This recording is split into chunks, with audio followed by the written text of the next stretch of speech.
ಸಹೋದರ ಸಹೋದರಿಯರೇ, ಇಂದಿನ ಭಾನುವಾರದ ಕಾರ್ಯಕ್ರಮಕ್ಕೆ ಕರ್ನಾಟಕ ಥಿಯಾಸಫಿಕಲ್ ಫೆಡರೇಷನ್ ವತಿಯಿಂದ ತಮಗೆಲ್ಲರಿಗೂ ಆದರವಾದ ಸ್ವಾಗತವನ್ನು ಕೋರ್ತಾ ಇದ್ದೇನೆ. ಮೊದಲು 3 ಬಾರಿ ಓಂಕಾರ, ನಂತರ ಪ್ರಾರ್ಥನೆಯೊಂದಿಗೆ ಇಂದಿನ ಕಾರ್ಯಕ್ರಮವನ್ನು ಪ್ರಾರಂಭಿಸೋಣ.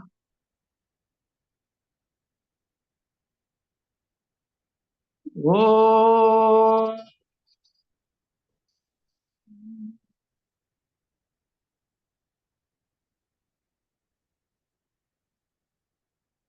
ಓ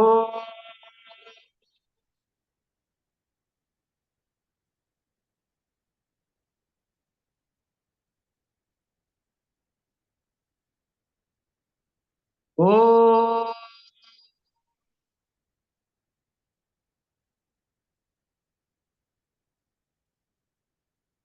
ಪ್ರತಿ ಅಣುವಿನಲ್ಲಿಯೂ ಚಲಿಸುತ್ತಿರುವ ಗುಪ್ತ ಚೇತನವೇ, ಪ್ರತಿ ಪ್ರಾಣಿಯಲ್ಲಿಯೂ ಬೆಳಗುತ್ತಿರುವ ಗುಪ್ತ ಜ್ಯೋತಿಯೇ, ಎಲ್ಲವನ್ನೂ ಒಂದನ್ನಾಗಿ ಸೇರಿಸಿರುವ ಗುಪ್ತ ಪ್ರೇಮವೇ, ನಿನ್ನೊಡನೆ ಒಂದಾಗಿಹನೆಂದು ತಿಳಿದಿರುವ ಪ್ರತಿಯೊಬ್ಬನೂ ಆ ಕಾರಣದಿಂದಲೇ ಇತರರೊಂದಿಗೂ ತನ್ನ ಐಕ್ಯತೆಯನ್ನರಿಯಲಿ. ಸಹೋದರ ಸಹೋದರಿ, ಮತ್ತೊಮ್ಮೆ ತಮಗೆಲ್ಲರಿಗೂ ಆತ್ಮೀಯವಾದ ಸ್ವಾಗತವನ್ನು ಕೋರ್ತಾ ಇದ್ದೇನೆ. ಇಂದಿನ ಭಾನುವಾರದಂದು ನಮಗೆ ಸೋದರಿ DJ ಪ್ರೇಮ್ಲೀಲಾ ಅವರು ಲಭ್ಯರಿದ್ದಾರೆ. ಅವರು ಇವತ್ತು ಉಪನ್ಯಾಸ ಮಾಡಲಿಕ್ಕೆ ಸಂತೋಷದಿಂದ ಒಪ್ಕೊಂಡಿದ್ದಾರೆ. ಆಮೇಲೆ ಇಂದಿನ ವಿಷಯ ದಾಸರ ಕೀರ್ತನೆಗಳಲ್ಲಿ ಆಧ್ಯಾತ್ಮಿಕ ಚಿಂತನೆ ಕುರಿತು. ಅವರ ಪರಿಚಯ ನಮಗೆಲ್ಲರಿಗೂ ಇದೆ. ಹಲವಾರು ಕರ್ನಾಟಕದಾದ್ಯಂತ ಹಲವಾರು ಲಾಡ್ಜ್ಗಳಿಗೆ ಭೇಟಿ ಕೊಟ್ಟು ಉಪನ್ಯಾಸ ಮಾಡಿದ್ದಾರೆ. ಈಗ ಅಧ್ಯಾಪಕ ವೃತ್ತಿಯಿಂದ ನಿವೃತ್ತಿಯಾಗಿ ಈಗ ತಮ್ಮ ಹೆಚ್ಚು ಕಡಿಮೆ ಎಲ್ಲ ಸಮಯವನ್ನು ಥಿಯಾಸಫಿ ಪ್ರಚಾರ ಮತ್ತು ಪ್ರಸಾರ ಸೇವೆಗೆ ಮುಡುಪಾಗಿಟ್ಟಿರೋದು ನಮಗೆ ಸಂತೋಷದ ವಿಷಯ. ಅವರನ್ನು ನಿಮ್ಮೆಲ್ಲರ ಪರವಾಗಿ ಹೃತ್ಪೂರ್ವಕವಾದ ಸ್ವಾಗತವನ್ನು ಕೋರ್ತಾ ಇದ್ದೇನೆ ಮತ್ತು ಉಪನ್ಯಾಸ ನೀಡಲಿಕ್ಕೆ ಕೇಳ್ಕೊಳ್ತಾ ಇದ್ದೇನೆ.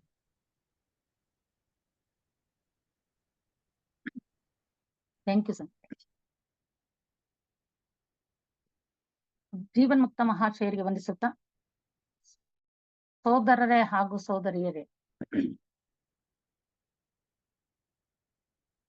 ಇವತ್ತಿನ ವಿಷಯ ದಾಸರ ಕೀರ್ತನೆಗಳಲ್ಲಿ ಆಧ್ಯಾತ್ಮ ಚಿಂತನೆ ಅಂತ ಹೇಳಿ. ಯಾಕೆ ಈ ಒಂದು ಶೀರ್ಷಿಕೆಯನ್ನ ಆಯ್ಕೆ ಮಾಡ್ಕೊಂಡೇನು ಅಂತ ಒಂದು ಉದ್ದೇಶ, ಹಳೆ ಬೀರು ಹೊಸ ಚಿಗುರು ಕೂಡಿರಲೆ ಮರ ಸೊಬಗು. ಹಾಗಾಗಿ ಹಳೆಯ ನಮ್ಮ ಎಲ್ಲ ಸಾಹಿತ್ಯ, ಸಂಗೀತ, ಕೀರ್ತನೆಗಳು ಕೂಡ ಸಾಧಕರಿಗೆ ಒಂದು ಹಲವಾರು ಮಾರ್ಗದಲ್ಲಿ ಆ ನಿಜವಾದಂತ ನಮ್ಮ ಆತ್ಮ ಸಾಕ್ಷಾತ್ಕಾರದ ಮೌಲ್ಯಗಳನ್ನ ತಿಳಿಸುತ್ತೆ. ಆ ದೃಷ್ಟಿಯಿಂದ ಸುಮಾರು 16ನೇ ಶತಮಾನದಲ್ಲಿ ಬದುಕಿದಂತಹ ದಾಸವರೇಣ್ಯರು ಯಾವ ರೀತಿ ಸಮಾಜವನ್ನ ಬದಲಾವಣೆ ಮಾಡಲಿಕ್ಕೆ, ಅಲ್ಲಿನ ಮಾನವ ಸಮಾಜಕ್ಕೆ ಎಂತಹ ಕೊಡುಗೆಯನ್ನ ತಮ್ಮ ಸಾಹಿತ್ಯ ಮತ್ತು ಸಂಗೀತದ ಮುಖಾಂತರ ನೀಡಿದರು. ನಿಜವಾದಂತ ಒಂದು ಅರಿವನ್ನ ಮೂಡಿಸ್ತಾರೆ. ಈ ಅರಿವು ಯಾವ ರೀತಿ ಇತ್ತು ಅನ್ನುವುದನ್ನ ನಮ್ಮ ಥಿಯಾಸಫಿ ವಾಂಗ್ಮಯ ಮುಖಾಂತರ ಒಂದು ಸಮನ್ವಯಗೊಳಿಸ್ತಾ ಹೋಗ್ತೇನೆ. ನಮ್ಮ ಮೌಲ್ಯಗಳನ್ನ ಥಿಯಾಸಫಿ ಎಂದಿಗೂ ಕೂಡ ಎಲ್ಲಾ ಧರ್ಮಗಳನ್ನ ಗೌರವಿಸುತ್ತೆ. ಅಂತ ಎಲ್ಲಾ ಸಂಗೀತ, ದಾಸ ಸಾಹಿತ್ಯ ಆಗಿರ್ಬೋದು, ವಚನ ಸಾಹಿತ್ಯ ಆಗಿರ್ಬೋದು, ಎಲ್ಲಾ ಧರ್ಮ ಗ್ರಂಥಗಳನ್ನು ಕೂಡ ಗೌರವಿಸುತ್ತೆ. ಆ ಹಿನ್ನೆಲೆಯಲ್ಲಿ ನಾನು ಈ ಒಂದು ದಾಸರ ಕೀರ್ತನೆಗಳಲ್ಲಿ ದಾಸರ ಉದ್ದೇಶ ಏನಾಗಿತ್ತು, ದಾಸರ ಉದ್ದೇಶದ ಮುಖಾಂತರ ಹೇಗೆ ಸಮಾಜ ಒಂದು ಉತ್ತಮ ಪರಿಸ್ಥಿತಿಗೆ ಬಂತು, ಆ ದಾಸರ ಒಂದು ಜೀವನ ಹೇಗೆ ತ್ಯಾಗಮಯವಾಗಿ ಕೂಡಿತ್ತು, ಹೇಗೆ ಸುಲಭವಾಗಿ ಅವರು ಮುಕ್ತಿ ಮಾರ್ಗದ ಕಡೆಗೆ ತೆಗೆದುಕೊಂಡು ಹೋಗ್ಲಿಕ್ಕೆ ಅವರ ಜೀವನವೇ ಒಂದು ಸಾಕ್ಷಿಯಾಯಿತು. ಆ ಹಿನ್ನೆಲೆಯಲ್ಲಿ ನಾನು ಈ ಕೀರ್ತನೆಗಳಲ್ಲಿ ಕೇವಲ ಇಬ್ಬರನ್ನ ತೆಗೆದುಕೊಂಡು ಸ್ವಲ್ಪ ಗಾಯನ ಗೊತ್ತಿದೆ, ಆ ಗಾಯನದ ಮುಖಾಂತರ ಅವರ ಮುಖ್ಯವಾದಂತ ಕೀರ್ತನೆಗಳಲ್ಲಿ ಇರುವಂತ ಸಾಹಿತ್ಯವನ್ನ ಪರಿಚಯ ಮಾಡೋದ್ರ ಮುಖಾಂತರ ತತ್ವಗಳನ್ನ ತಿಳಿಯೋ ಪ್ರಯತ್ನವನ್ನ ಮಾಡೋಣ. ಪ್ರತಿಯೊಬ್ಬ ಜೀವಿಗೂ ಕೂಡ ಭಗವಂತನ ಅನುಗ್ರಹದಿಂದ ಭವಬಂಧಗಳು ತೊಲಗಿ ಹೋಗುತ್ತವೆ ಎಂಬ ನಂಬಿಕೆ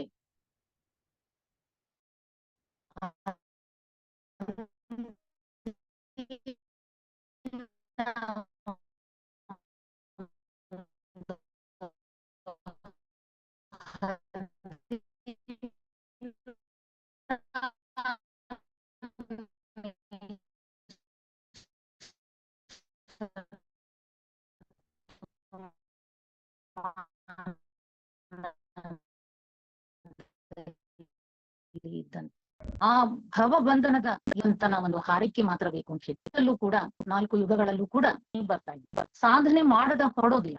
ಹೇಗೆ ಹಾಲನ್ನ ಕೊಡ್ತಾಳೆ ಹಾಗೆ ಮಕ್ಕಳ ಒಂದು ನಿಜವಾದ ಅಳಲನ್ನ ತನ್ನ ಕಡೆಗೆ ಕರೆದುಕೊಂಡು ಅನುಗ್ರಹವನ್ನ ಕೊಡ್ತಾರೆ. ಅದರಲ್ಲೂ ಕೂಡ ಮುಖ್ಯವಾಗಿ ನಾನು ಮೊದಲನೇದಾಗಿ ಪುರಂದರದಾಸರ ಕೀರ್ತನೆಗಳನ್ನ ಕೆಲವೇ ಕೀರ್ತನೆಗಳನ್ನ ಕೊಡುವುದ್ರ ಮುಖಾಂತರ ಅದರ ಒಂದು ಪರಿಚಯವನ್ನ ಮಾಡ್ಕೊಳ್ಳೋದ್ರ ಮುಖಾಂತರ ಅವರಲ್ಲಿ ಕಂಡಂತ ಒಂದು ಚಿಂತನೆಯನ್ನ ತಿಳಿಸೋದಕ್ಕೆ ಪ್ರಯತ್ನ ಪಡ್ತೀನಿ. ಪುರಂದರದಾಸರು ನಮ್ಗೆಲ್ರಿಗೂ ಕೂಡ ಪರಿಚಯ ಇದ್ರಂತೆ ವ್ಯಾಸರಾಯರ ಪರಮ ಶಿಷ್ಯರು. ವ್ಯಾಸರಾಯರ ಪರಮ ಶಿಷ್ಯರು ಕನಕದಾಸರು ಕೂಡ ಹೌದು, ಪುರಂದರದಾಸರು ಕೂಡ ಹೌದು. ಬಹಳಷ್ಟು ಪ್ರಸಿದ್ಧಿಯನ್ನ ಪಡೆದಂಥವ್ರು ಇವರಿಬ್ರು. ಇವರನ್ನ ಬಿಟ್ಟು ಮಿಕ್ಕವರು ಕೂಡ ದಾಸರಲ್ಲಿ ಇದ್ದಾರೆ. ನಮ್ಮೆಲ್ರಿಗೂ ಕೂಡ ಪರಿಚಿತರಾದಂಥವ್ರು ಪುರಂದರದಾಸರು ಮತ್ತು ಈ ಕನಕದಾಸರು. ಮಿಕ್ಕ ದಾಸರುಗಳು ಯಾರ್ಯಾರು ಅಂತ ಹೇಳಿದ್ರೆ ಶ್ರೀಪಾದರಾಜರು, ಶ್ರೀ ವ್ಯಾಸರಾಜ ತೀರ್ಥರು, ವಾದಿರಾಜ ತೀರ್ಥರು, ಹಾಗೆ ಶ್ರೀ ವಿಜಯದಾಸರು, ಮಹಾಪತಿ ದಾಸರು, ಗೋಪಾಲದಾಸರು, ಶ್ರೀ ಜಗನ್ನಾಥದಾಸರು. ಇವರೆಲ್ಲರೂ ಕೂಡ ಒಂದಲ್ಲ ಒಂದು ರೀತಿಯಲ್ಲಿ ತಮ್ಮ ತ್ಯಾಗ, ಭಕ್ತಿ, ವೈರಾಗ್ಯಗಳ ಮುಖಾಂತರ ಸಮಾಜವನ್ನ ಸರಿಪಡಿಸುವ ಒಂದು ಕಾರ್ಯದಲ್ಲಿ ತಮ್ಮನ್ನ ಅರ್ಪಿಸಿಕೊಂಡಂಥವ್ರು.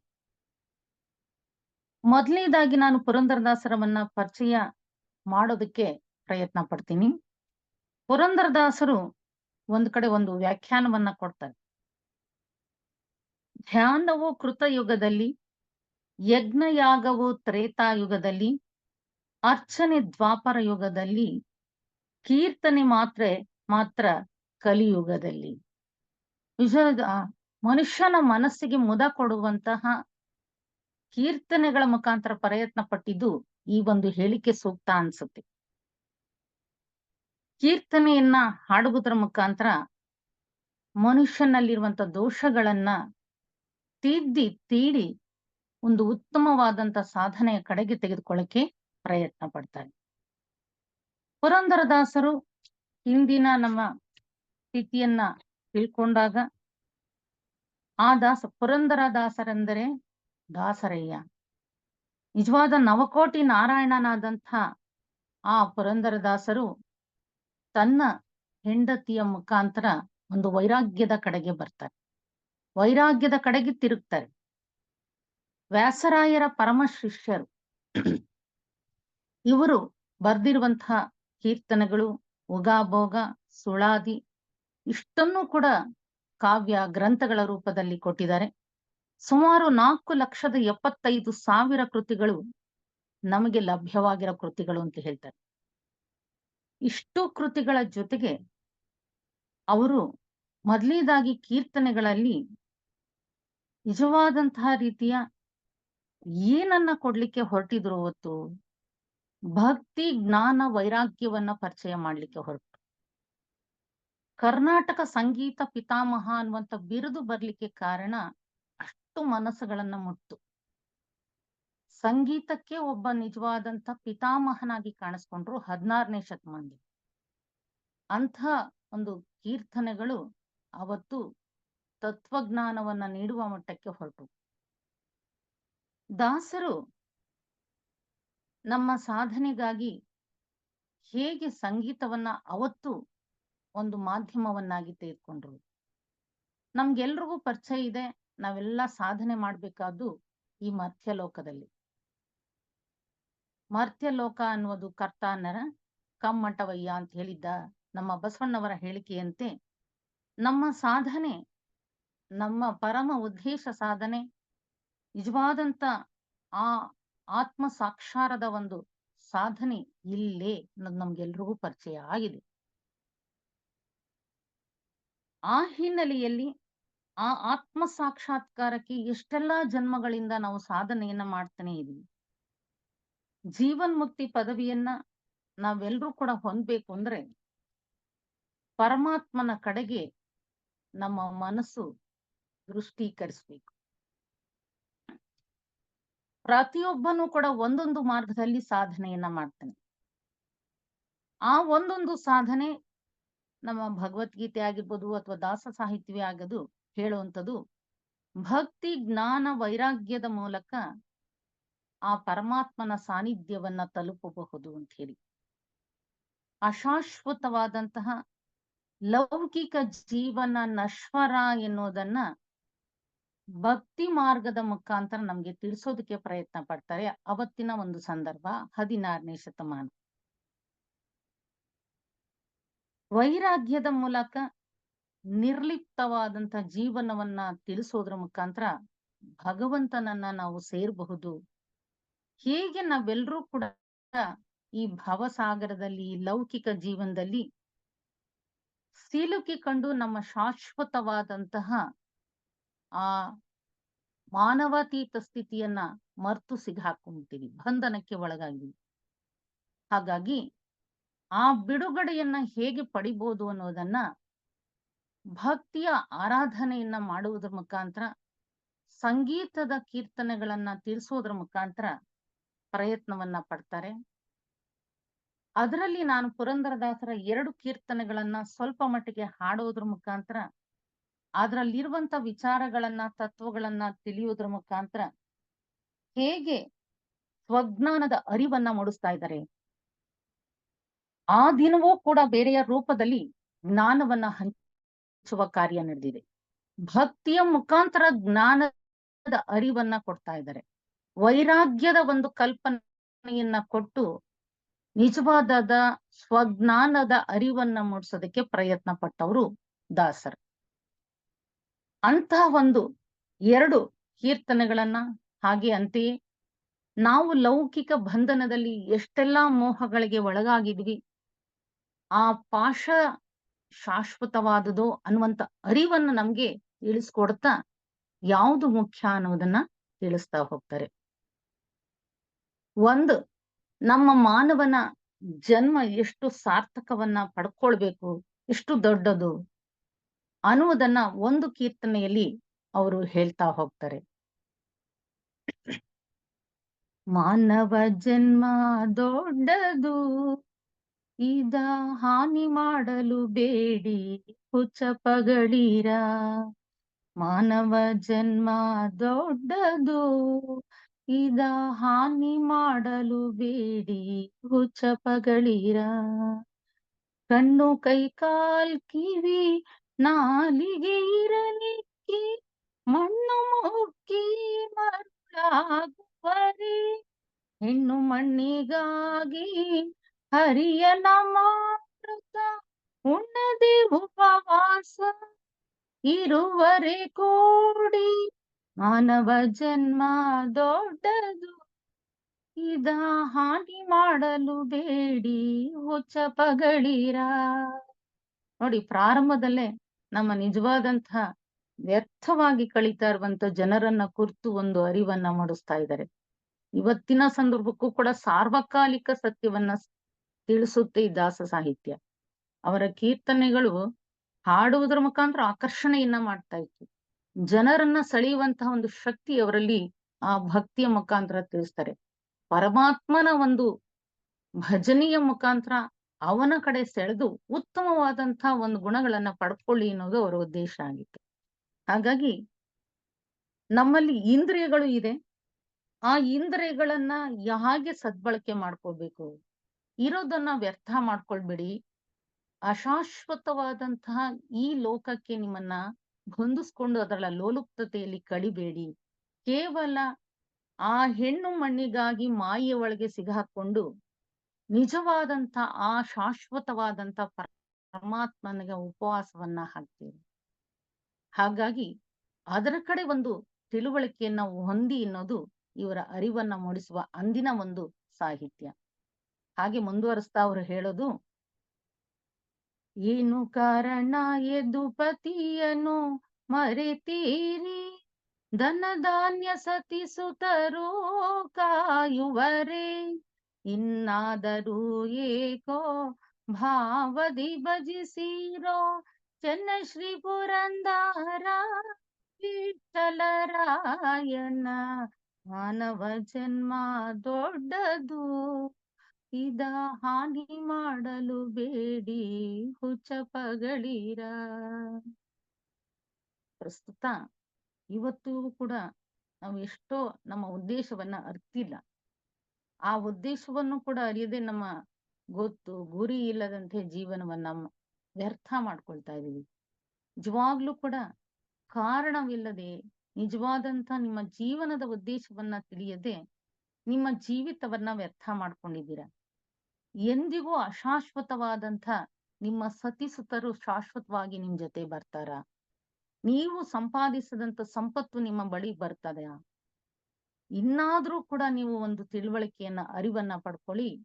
ಶಾಶ್ವತವಾದಂಥ ಆ ಹರಿಯ ಕಡೆಗೆ ನಿಮ್ಮ ಧ್ಯಾನವನ್ನ ಗಮನವನ್ನ ಕೊಡಿರಿ ಅನ್ನುವಂಥ ವೈರಾಗ್ಯದ ಕಲ್ಪನೆಯನ್ನ ಮೂಡಿಸೋದ್ರ ಮುಖಾಂತರ ಅಂಕಿತ ನಾಮ ಅವರದು ಪುರಂದರ ವಿಠಲ ಅಂತ ಹೇಳಿ. ಆ ಅಂಕಿತ ನಾಮದ ಮುಖಾಂತರ ಈ ಒಂದು ಕೀರ್ತನೆಯನ್ನ ಕೊಡ್ತಾರೆ. ನಾನು ಬಹಳ ದೊಡ್ಡದಿರೋದನ್ನ ಸ್ವಲ್ಪ 2-3 ಪದ್ಯಗಳನ್ನ ಹೇಳಿ ಮುಂದುವರಿಸ್ತೀನಿ. ಇದಕ್ಕೆ ನನ್ನ ಹತ್ರ ಟ್ಯೂನ್ ಇಲ್ಲ, ಸ್ವಲ್ಪ ವ್ಯತ್ಯಾಸ ಆದ್ರೆ ಕ್ಷಮಿಸಿ ನನ್ನನ್ನು. ಹಾಗೆ ಇನ್ನ ಮುಂದಿನ ಒಂದು ನೋಡಿ, ಒಟ್ಟಾರೆ ಇಲ್ಲಿ ಕೊಡ್ತಾ ಇರೋದು ಅಶಾಶ್ವತವಾದಂತಹ ಲೌಕಿಕ ಬಂಧನಕ್ಕೆ ಒಳಗಾಗಿ ಶಾಶ್ವತವಾದಂತಹ ಆ ದೈವಿ ಶಕ್ತಿಯನ್ನು ಹೊಂದಿರುವುದನ್ನ ಆರಾಧನೆ ಮಾಡಿ ಆ ಭಗವಂತನ ಕಡೆಗೆ ನಿಮ್ಮ ಗಮನವನ್ನ ತೆಗೆದುಕೊಳ್ಳಿ, ಮನಸ್ಸನ್ನ ಹೊಂದಿ ಮುಕ್ತಿಯ ಕಡೆಗೆ ಸಾಗಿ ಎನ್ನುವಂತಹ ತಿಳುವಳಿಕೆಯನ್ನ ಕೊಟ್ಟು ನಿಜವಾದ ಉದ್ದೇಶದ ಅರಿವನ್ನ ಮೂಡಿಸೋದಕ್ಕೆ ಪ್ರಯತ್ನ ಪಟ್ಟಂತವ್ರು ಪುರಂದರದಾಸರು. ಹಾಗಾಗಿ ಆ ದಿನಗಳಲ್ಲಿ ಆ ಒಂದು ಸಮಾಜದ ಒಂದು ಬೆಳವಣಿಗೆಯನ್ನ ಮಾಡ್ಲಿಕ್ಕೆ ಕಾರಣಕರ್ತರಾಗ್ತಾರೆ ಈ ಪುರಂದರದಾಸರು. ಎರಡನೇದಾಗಿ ಒಂದು ಬಹಳ ಚಿರಪರಿಚಿತವಾಗಿರುವಂತಹ ಒಂದು ನಮ್ಗೆಲ್ರಿಗೂ ಹಳೆಯದಾದ್ರೂ ಕೂಡ ಅದರಲ್ಲಿರುವಂತ ವಿಚಾರಗಳನ್ನ ತೆಗೆದುಕೊಂಡು ನಮ್ಮ ಥಿಯಾಸಫಿಯ ಮೌಲ್ಯಗಳನ್ನ ನಾನು ಸಮನ್ವಯ ಮಾಡಕ್ ಹೊರಡ್ತೀನಿ. ಭಿನ್ನಹಕ್ಕೆ ಬಾಯಿಲ್ಲವಯ್ಯ, ಅನಂತ ಅಪರಾಧ ಎನ್ನಲ್ಲಿ ಇರಲಾಗಿ, ಭಿನ್ನಹಕ್ಕೆ ಬಾಯಿಲ್ಲವಯ್ಯ, ಶಿಶುಮೋಹ ಸತಿ ಮೋಹ ಜನನಿ ಜನಕರ ಮೋಹ, ರಸಿಕ ಭ್ರಾಂತರ ಮೋಹ ರಾಜಮೋಹ, ಪಶುಮೋಹ ಬಂಧು ವರ್ಗದ ಮೋಹ, ಅಸುರಾರಿ ನಿನ್ನ ಮರೆತನೋ ಹರಿ, ಭಿನ್ನಹಕ್ಕೆ ಬಾಯಿಲ್ಲವಯ್ಯ, ಅನಂತ ಅಪರಾಧ ಎನ್ನಲ್ಲಿ ಇರಲಾಗಿ, ಭಿನ್ನಹಕ್ಕೆ ಬಾಯಿಲ್ಲವಯ್ಯ. ನಾವೆಲ್ಲರೂ ಕೂಡ ದೇಹಾತ್ಮ ಬಂಧನದಲ್ಲೇ ಜೀವಿತವನ್ನ ಮಾಡ್ತಾ ಇದ್ದೀವಿ. ದೇಹಾತ್ಮ ಜೀವಿತದಲ್ಲೇ ಇರೋದ್ರಿಂದ ಈ ಮಾಯೆಯ ಸುಳಿಗೆ ಸಿಗಾಕೊಂಡಿದ್ವಿ. ಯಾರಿಗೆ ನಮ್ಗೆ ಮೋಹಗಳಿಲ್ಲ. ಶಿಶುಮೋಹನೂ ಇದೆ, ಸತಿಮೋಹನೂ ಇದೆ, ಜನನಿ ಜನಕರು ಮೋಹನೂ ಇದೆ. ಅಂತೆಯೂ ತಾತ್ಕಾಲಿಕವಾದ ವೈರಾಗ್ಯವೂ ಕೂಡ ನಮ್ಮ ಹತ್ರ ಇದೆ. ಆ ಸಮಯಕ್ಕೆ ಮಾತ್ರ ಹೌದಪ್ಪ ಇದು ಶಾಶ್ವತವಾದುದಲ್ಲ ಅನ್ನುವಂಥ ಭ್ರಮೆಯಿಂದ ಹೊರಗ್ ಬರ್ತೀವಿ. ತಕ್ಷಣ ಅದಕ್ಕೆ ನಾವು ಜಾಣ ಮರವನ್ನ ಕೊಟ್ಟು ಪುನಃ ಆ ಬಂಧನಕ್ಕೆ ಸಿಗಾಕೊಳ್ತೀವಿ. ಈ ಸಂಸಾರದ ಬಂಧನಕ್ಕೆ ಸಿಗಾಕೊಂಡು ಎಲ್ಲಾ ರೀತಿಯ ಬಂಧನಗಳಿಂದ ನಿನಗೆ ಯಾವುದೇ ಶಾಶ್ವತ ಪರಿಹಾರ ಸಿಗೋದಿಲ್ಲ. ಆ ಶಾಶ್ವತವಾದ ನೋಡಿ, ನಾವ್ ಎಲ್ಲೆಲ್ಲಿ ಇದೆಯೋ ಭೂಮಿಯ ಮೋಹ ಇದೆ, ಪಶು ಮೋಹ ಇದೆ, ಸಂಪತ್ತಿನ ಮೋಹ ಇದೆ, ಅಹಂನ ಮೋಹ ಇದೆ, ಎಲ್ಲಾ ಬಂಧು ವರ್ಗಗಳ ಮೋಹ ಇದೆ. ನಾವು ಅಯ್ಯೋ ಅವ್ರನ್ನ ಬಿಟ್ಟು ಹೇಗೆ ಹೋಗೋದು ಅನ್ನೋದು ಅರ್ಜುನನ್ಗೂ ಕಾಡಿದ್ದಂತಹದ್ದು. ಹಾಗಾಗಿ ನಾವೆಲ್ಲರೂ ಕೂಡ ಆ ಜೀವಾತ್ಮನ ಒಂದು ಅಂಶ. ಬೆಳವಣಿಗೆಗಾಗಿ ನಾವು ಈ ದೇಹಾತ್ಮವನ್ನ ಕಟ್ಕೊಂಡು ಅವರೋಹಣದಲ್ಲಿ ನಾವು ಇಳಿದು ಬಂದಿದ್ದೀವಿ. ಹಾಗಾಗಿ ಪರಿಪೂರ್ಣವಾದಂತ ವಿಕಾಸವನ್ನ ಹೊಂದ್ಬೇಕು ಅಂತ ಹೇಳಿದ್ರೆ ಇವೆಲ್ಲವನ್ನು ವೈರಾಗ್ಯದ ಕಡೆಗೆ ನಾವು ಬದಲಾವಣೆ ಮಾಡ್ಕೊಳ್ಬೇಕು. ಹೌದು, ಇರಬೇಕು. ನಾವು ನಿರ್ಲಿಪ್ತವಾದಂತಹ ಜೀವಿತವನ್ನ ನಾವು ಮಾಡ್ತಾ ಹೋದಾಗ ಈ ಮೋಹಗಳಿಂದ ಸ್ವಲ್ಪನಾದ್ರೂ ಬಿಡಿಸ್ಕೊಳಕ್ಕೆ ಸಾಧ್ಯ. ಇದಕ್ಕೆ ಏನ್ ಬೇಕು? ಜ್ಞಾನದ ಅರಿವು ಬೇಕು. ಕೊರತೆ ಇದೆ. ಆಗಿನ ಕಾಲದಲ್ಲಿ ಇದ್ದಂತ ಆ ಕೊರತೆಯನ್ನ ತುಂಬುದಕ್ಕೆ ನಾವು ಎಲ್ಲಿ ಸಿಗಾಕೊಂಡಿದ್ವಿ ಅನ್ನೋದನ್ನ ತಿಳಿಸೋದಕ್ಕೆ ಪ್ರಯತ್ನ ಪಟ್ಟಂತವ್ರು ಈ ದಾಸರು. ಹಾಗೆ ಮುಂದುವರಿಸ್ತಾ ಹೇಳೋದು, ನಮ್ಗೆ ಇನ್ನೂ ಕೂಡ ಎಷ್ಟೆಷ್ಟು ಅಹಂ ಇದೆ, ಮದಗಳಿದೆ ಅನ್ನೋದನ್ನ ಪರಿಚಯ ಮಾಡ್ತಾರೆ. ಅನ್ನ ಮದ, ಆರ್ತ ಮದ, ಅಖಿಲ ವೈಭವದ ಮದ, ಮುಂದ ಪ್ರಾಯದ ಮದವೋ, ರೂಪ ಮದವೋ, ತನ್ನ ಸತ್ಪದ ಮದ, ಧಾತ್ರಿವಶವಾದ ಮದ, ಇನ್ನು ತನಗಿದಿರಿಲೆಂಬ ಮದದಿಂದ ಭಿನ್ನಹಕ್ಕೆ ಬಾಯಿಲ್ ವಯ್ಯ. ಅನಂತ ಅಪರಾಧ ಎನ್ನಲ್ಲಿ ಇರಲಾಗಿ ಭಿನ್ನಹಕ್ಕೆ ಬಾಯಿಲ್ ವಯ್ಯ. ಆಗ ನಮ್ಮ ಕೊರತೆಗಳನ್ನ ಅವರು ಹೇಳ್ತಿರೋದು, ನಿಜವಾಗ್ಲೂ ನಿನ್ನ ಹತ್ರ ಬರೋದಕ್ಕೆ ನನಗೆ ನಿಜವಾದಂತಹ ರೀತಿಯಲ್ಲಿ ನನ್ನದಲ್ಲೇ ಇಷ್ಟೆಲ್ಲಾ ಅಪರಾಧದ ಪ್ರಜ್ಞೆ ಇದೆ. ಅಂಥ ಒಂದು ಆಸುರಿ ಗುಣಗಳು ನಮ್ಮಲ್ಲಿ ಪ್ರಿಯವಾಗಿ ಸೇರ್ಕೊಂಡ್ಬಿಟ್ಟಿದೆ. ಈ ಮದಗಳೆಲ್ಲ ಒಂದ್ ರೀತಿ ನಮ್ಗೆ ಆಸುರಿಗಳೇ, ಶತ್ರುಗಳೇ. ಯಾವಾಗ ಅನ್ನ ಮದ ಬರ್ತದೆ ನೋಡಿ, ಅರ್ಥ ಮದ, ಹೆಚ್ಚು ಸಂಪಾದನೆ ಮಾಡಿದಾಗ ನಮಗೆ ಇರುವಂತ ಮದ. ಅಖಿಲ, ಎಲ್ಲ ಪ್ರತಿ ಕ್ಷಣದಲ್ಲೂ ಕೂಡ ಎಲ್ಲರಿಗಿಂತ ಶ್ರೀಮಂತ ಅನ್ನುವಂತ ವೈಭವ. ಅದು ಮುಂಚೆ ಸ್ವಲ್ಪ ಸೌಂದರ್ಯ ಬಂತು ಅಂದ್ರೆ ಆ ಸೌಂದರ್ಯ ಪ್ರಜ್ಞೆಯ ಮದ. ಈ ಧಾತ್ರಿ ಭೂಮಿಯ ಒಂದು ಮದ. ಒಟ್ಟಾರೆ ನನಗೆ ಸರಿಸಾಟಿ ಯಾರು ಇಲ್ವಂತ ಅಪಾರವಾದಂತ ಮದ ನಮ್ಮನ್ನ ಕಾಡ್ತಾ ಇದೆ. ಈ ಎಲ್ಲ ದೌರ್ಬಲ್ಯಗಳನ್ನ ಸರಿಪಡಿಸೋದಕ್ಕೆ ನಮಗೆ ನಮ್ಮ ಕೊರತೆಗಳನ್ನ ಪ್ರಚುರಪಡಿಸಿ, ಇದು ಅಲ್ಲ, ದೇಹಾತ್ಮದ ಇಂದ್ರಿಯಗಳ ಕಾಮದ ಆಸೆಗಳು ನಿಜವಾದಂತಹ ರೀತಿಯಲ್ಲಿ ಇಚ್ಛೆಯಾಗಿ ಪರಿವರ್ತನೆ ಆಗ್ಬೇಕು. ನಮಗೆ ಇವತ್ತು ಬೇಕಾಗಿರುವಂತ ಥಿಯಾಸಫಿಯ ಅಲ್ಪ ತಿಳುವಳಿಕೆಯನ್ನು ಹೊಂದಿರುವಂತ ಸಂದರ್ಭದಲ್ಲಿ ನಾವು ಇನ್ನೂ ಕೆಳಗಿನ ಮನಸ್ಸಿನಲ್ಲೇ ಸಿಗಹಾಕೊಂಡು ಇಂಥ ಎಲ್ಲ ಸ್ವಾರ್ಥಯುತವಾದಂತ ಬಂಧನಕ್ಕೆ ಸಿಗಹಾಕೊಂಡಿವಿ.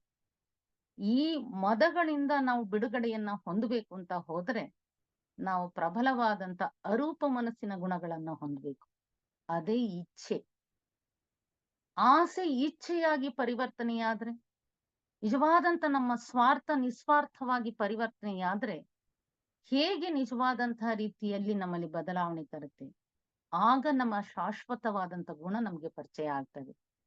ಆ ಹಿನ್ನೆಲೆಯಲ್ಲಿ ನಮಗೆ ಇಂಥ ನಮ್ಮದೇ ವೈಯಕ್ತಿಕವಾದಂಥ ಬಂಧನಗಳನ್ನ ಮದಗಳನ್ನ ಪರಿಚಯ ಮಾಡಿಸ್ತಾ ಆ ಬಂಧನದಿಂದ ಬಿಡುಗಡೆಯನ್ನ ಪಡ್ಕೊಳ್ಳಕ್ಕೆ ಆ ವೈರಾಗ್ಯದ ಗುಣವನ್ನ ಹೊಂದೆ ಹಾಗೆ ಅವರು ಆ ಯೋಗದ ಸ್ಥಿತಿಗೆ ಹೋಗದವರು.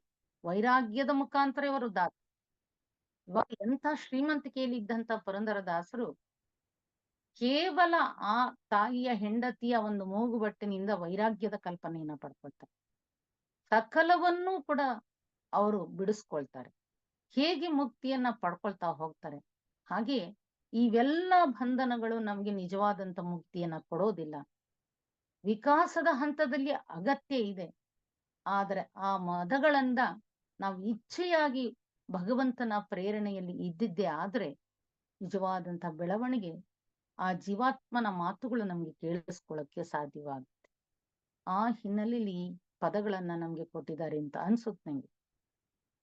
ಇಷ್ಟು ದೊರಕಿದರು ಮತ್ತಷ್ಟು ಬೇಕೆಂಬಾಸೆ, ಅಷ್ಟು ದೊರಕಿದರು ಮತ್ತಷ್ಟು ಆಸೆ, ಕಷ್ಟ ಬೇಡೆಂಬಾಸೆ ಕಡು ಸುಖವ ಕಾಂಬಾಸೆ ನಷ್ಟ ಜೀವನದಾಸೆ ಪುರಂದರ ವಿಠಲ ವಿನ್ನಹಕ್ಕೆ ಬಾಯಿಲ್ಲವಯ್ಯ ಅನಂತ ಅಪರಾಧ ಎನ್ನಲ್ಲಿ ಇರಲಾಗಿ ಭಿನ್ನಹಕ್ಕೆ ಬಾಯಿಲ್ಲವಯ್ಯ. ಖಂಡಿತ ನಮ್ಗೆ ಹೋಗ್ಬಿಟ್ಟು ನನ್ನನ್ನು ಒಳ್ಳೆಯವನ್ ಮಾಡಪ್ಪ ಅಂತ ಕೇಳ್ಕೊಡುವಂತಹದ್ದು ಯಾವ ಶಕ್ತಿಗಳು ನನ್ನಲ್ಲಿಲ್ಲ. ಬಾಯಿ ಇಲ್ಲ ಪ್ರಾರ್ಥಿಸೋದಕ್ಕೆ ನಿಮ್ಗೆ ಇವಾಗ. ಯಾಕಂದ್ರೆ ಇವೆಲ್ಲವೂ ಕೂಡ ನಮ್ಮಲ್ಲಿ ಕಾಡ್ತಾ ಇದೆ. ಎಷ್ಟು ಕಾಡ್ತಾ ಇದೆ ಅನ್ನೋದನ್ನ ನಮ್ಗೆ ಕೊಡ್ತಾ ಇರೋದು, ಪರಿಚಯ ಮಾಡಿಸ್ತಿದ್ರೆ. ಸ್ವಲ್ಪ ಸಿಕ್ತಾ, ಅಷ್ಟು ದೊರಕಿದ್ರೆ ನಮ್ಗೆ ತೃಪ್ತಿ ಇಲ್ಲ. ಮತ್ತಷ್ಟು ದೊರಕಿದರು ಮತ್ತಷ್ಟು ಬೇಕೆಂಬ ಆಸೆ. ಫುಲ್ ಸ್ಟಾಪ್ ಇಲ್ಲ, ವಿರಾಮಗಳನ್ನೇ ಹಾಕೊಂಡು ಹೋಗೋದು ನಾವು. ಕಾಮಗಳನ್ನ ಹಾಕೊಂಡು ಜೀವನ ಪರ್ಯಂತ ಜನ್ಮಗಳನ್ನ ಕಳ್ಕೊಂಡ್ಬಿಡ್ತೀವಿ. ಹಾಗಾಗಿ ಅವರು ಹೇಳ್ತಿರೋದು, ಎಷ್ಟು ದೊರಕಿದಾರೋ ಅಷ್ಟು ಬೇಕೆಂಬ ಆಸೆ, ಅಷ್ಟು ದೊರಕಿದಾರೋ ಮತ್ತಷ್ಟು ಬೇಕೆಂಬಷ್ಟೆ. ಫುಲ್ ಸ್ಟಾಪೇ ಕೊಡ್ತಾ ಇಲ್ಲ. ನಮ್ಮ ಆಸೆಗಳಿಗೆ ಮಿತಿಯೇ ಇಲ್ಲ, ಪರಿಮಿತಿ ಇಲ್ಲದಂತಹ ಜೀವಿತವಾಗಿದೆ ಆ ದುರಾಸೆಯ ಬಗ್ಗೆ. ಅದಕ್ಕಾಗಿ ನಾನು ಹಿಂದಿನೇ ಕೊಟ್ಟಿದ್ದು, ನಮ್ಮ ಕೆಳಮಟ್ಟಿನ ಆಸೆಯನ್ನ ಉನ್ನತವಾದ ಆಸೆಯನ್ನಾಗಿ ಆ ಭಗವಂತನ ಇಚ್ಛೆಗೆ ಅನುಗುಣವಾಗಿ ಜೀವಿತವನ್ನ ಮಾಡಿದ್ರೆ ನಿಜವಾದಂತ ಬೆಳವಣಿಗೆ ಸುಗಮವಾಗಿ ಆಗುತ್ತೆ. ಎಲ್ಲಿ ನಮಗೆ ಈ ಕೊರತೆ ಗೊತ್ತಾಗುತ್ತದೆ, ಅವ್ರಿಗೆ ಪರಿಚಯ ಮಾಡಿಸ್ತಾರೆ. ಮನುಷ್ಯನಿಗೆ ಎಷ್ಟು ಇಂಥ ಗುಣಗಳನ್ನ ತಿಳ್ಕೊಳ್ಳೋಕೆ ವ್ಯರ್ಥವಾದಂತ ಜೀವಿತವನ್ನ ಕಳೀತಾ ಇದ್ದಾನೆ, ಹೇಗೆ ನಾವು ಇಲ್ಲಿ ಸಿಗಾಕೊಂಡಿದೀವಿ. ಇಷ್ಟು ಆಸಲೆಗಳು ನಮ್ಗೆ ಉದ್ಧಾರ ಕೊಟ್ಟೋದು ಕೂಡ ಅದೇ. ಆಸೆಯೇ ದುಃಖಕ್ಕೆ ಮೂಲ ಕಾರಣ ಅಂತ ಹೇಳಿ. ನಮ್ಗೆ ಏನಾದ್ರೂ ಖುಷಿ ಇದೆಯಾ, ತೃಪ್ತಿ ಇದೆಯಾ? ಇಲ್ಲ. ಸ್ವಲ್ಪ ದೊರಕಿದ್ರು ಕೂಡ ನಾವು ಖುಷಿಯನ್ನ ಪಡೆಯೋದಿಲ್ಲ, ತೃಪ್ತಿಯನ್ನ ಅನ್ನೋದು ಹೊಂದೋದೇ ಇಲ್ಲ. ಮತ್ತಷ್ಟು ಮತ್ತಷ್ಟು ಮತ್ತಷ್ಟು ಕೂಡ ನಮ್ಗೆ ನಿಜವಾದ ಮಹದಾಸೆಗಳನ್ನ ಬೇಕು ಅಂತ ಕೇಳ್ಕೊಳ್ತೀವಿ. ಆ ಕೇಳ್ಕೊಳ್ಳೋದ್ರಿಂದ ನಿಜವಾಗ್ಲೂ ಕೂಡ ನಮ್ಗೆ ಆ ಹರಿಯ ಕಡೆಗೆ ಹೋಗ್ಲಿಕ್ಕೆ ಸಾಧ್ಯತೆ ಇಲ್ಲ. ಕಷ್ಟ ಬೇಡಂಬಾಸೆ ಕಡು ಸುಖವ ಕಾಂಬಾಸೆ ನಷ್ಟ ಜೀವನದಾಸೆ ಪುರಂದರ ವಿಠಲ ಭಿನ್ನಹಕ್ಕೆ ಬಾಯಿಲ್ಲವಯ್ಯ. ನಮ್ಗೆ ಬೇಡ ಕಷ್ಟ, ಬೇಡ ನಮ್ಗೆ ಹೆಚ್ಚಿನ ಸುಖ ಬೇಕು. ನಮ್ಗೆ ಎಷ್ಟು ಆಸೆ ಅಂದ್ರೆ ಯಾವಾಗ್ಲೂ ಕೂಡ 24/7 ನಮ್ಗೇನೋ ಬೇಕು, ಎಲ್ಲಿಂದನೂ ಕಷ್ಟ ಬರಬಾರ್ದು, ಸುಖವೇ ನಮ್ಗಿರ್ಬೇಕು ಅಂತ ಬಯಸುವಂಥವ್ರು ನಾವು. ಕಾರಣ ನಮ್ಮ ಅಜ್ಞಾನಿಗಳು. ನಿಜವಾದಂತ ಜ್ಞಾನದ ಕೊರತೆ ಇರೋದ್ರಿಂದ ಕಷ್ಟ ನಮ್ಮನ್ನ ಬೆಳೆಸುತ್ತೆ. ಕಷ್ಟ ನಮ್ಮನ್ನ ವಿಕಾಸಕ್ಕೋಸ್ಕರನೇ ತಂದಿರೋದು. ನಿಜವಾದ ಪರಿಪೂರ್ಣತೆಯ ಕಡೆಗೆ ತೆಗೆದುಕೊಂಡು ಹೋಗ್ಲಿಕ್ಕೆ ನಮ್ಮ ಕರ್ಮವನ್ನ ಸವಸೋದಕ್ಕೋಸ್ಕರ ತಂದಿಟ್ಟಿರೋದು ಕಷ್ಟಗಳು. ಬೆಸೆಂಟ್ರು ಕೂಡ ಇದೇ ಮಾತನ್ನ ಹೇಳುದು, ನನಗೆ ಮುಂದಿನ ಜನ್ಮ ಇದ್ರೆ ಕಷ್ಟಗಳನ್ನೇ ಸಹಿಸ್ಕೊಳ್ಳುವಂತ ಶಕ್ತಿ ಕೊಡಪ್ಪ ಅಂತ ಕೇಳ್ತಾರೆ. ಹೇಗೆ ಇದು ಸಾಧ್ಯ? ಕಷ್ಟ ಬೇಡೆಂಬ ಆಸೆ. ನಾವೆಲ್ಲ ಹುಲುಮಾನವರು. ಹಾಗಾಗಿ ಇದರ ಪರಿಚಯ ಗೊತ್ತಾಗ್ತಿಲ್ಲ, ಆಳ ಗೊತ್ತಾಗ್ತಿಲ್ಲ.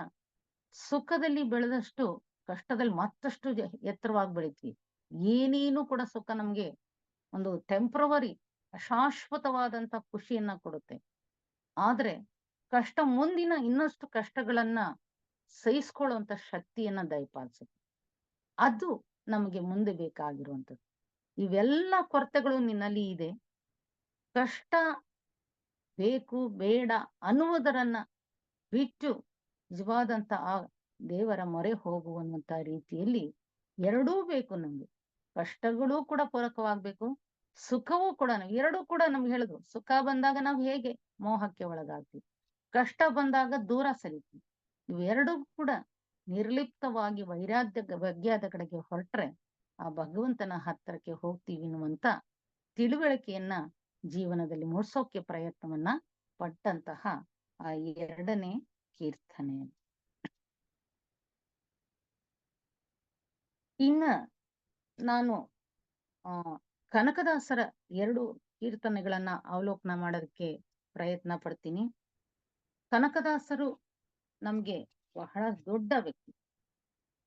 ದಾಸರೆಂದರೆ ಪುರಂದರ ದಾಸರಯ್ಯ ಅನ್ನುವಂತ ವಿಶೇಷವಾದಂತ ಗುಣವನ್ನ ಪ್ರಶಂಸೆ ಮಾಡುವುದರ ಮುಖಾಂತರ ಕನಕದಾಸರನ್ನ ಪರಿಚಯ ಮಾಡಿದವರು ಅಂತ ಹೇಳಿದ್ರೆ ಈ ಪುರ ಕನಕದಾಸರು. ಕನಕದಾಸರು ಹೊಟ್ಟೆಗಾಗಿ ಗೇಣು ಬಟ್ಟೆಗಾಗಿ ಎನ್ನುವಂತ ಪುರಂದರದಾಸರ ಒಂದು ಶಾಶ್ವತವಾದ ಮಾತುಗಳನ್ನು ಕೂಡ ತಮ್ಮ ಕೀರ್ತನೆಗಳಲ್ಲಿ ಅವರು ಹೇಳ್ಕೊಳ್ತಾ ಹೋಗ್ತಾರೆ.